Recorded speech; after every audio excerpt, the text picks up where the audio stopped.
11-year-old Bobogai went from selling firewood and paper to becoming a wife so she could settle her mother's debt. I was crying. I wanted someone to help, but we had no choice. The lenders were pressing hard. More than 12 million underage girls like her get married every year, according to UNICEF. I had not begun menstruating when I married. I started in my husband's house. Some girls entering into early marriages are under pressure to continue cultural traditions. Others say they had limited options. I married my daughter off because we had no place to live. Where could I keep her?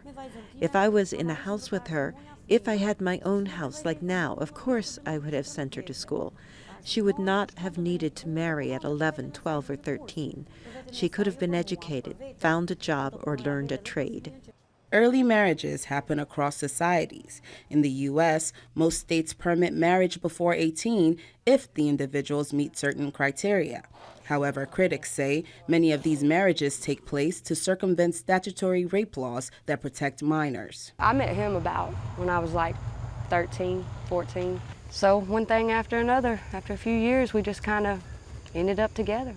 I got pregnant underage, and that was kind of what had us go ahead and get married so I wouldn't send him to jail. The young wives are more likely to leave school, experience domestic abuse, and live in poverty compared to those who marry later, according to human rights activists. I lost my childhood. I loved school and going to school. But they wouldn't let me. As governments face international pressure to take action, individuals and groups are stepping forward to help young girls. The night before the wedding, a local official came to our house to ask whether I wanted to marry. When I said no, he halted the ceremony. Sultan Tümerdem found joy in her married life despite being forced into the union. I had never met my husband. I didn't know him. With time, we got to know each other. I'm very happy now. Thank goodness. But the case was different for many of the child brides VOA met over the course of this project. Now divorced or deserted, they are angry at losing their education. I think if I had only continued my studies, I would not have to experience so much harassment from other people now. I could have found a good job.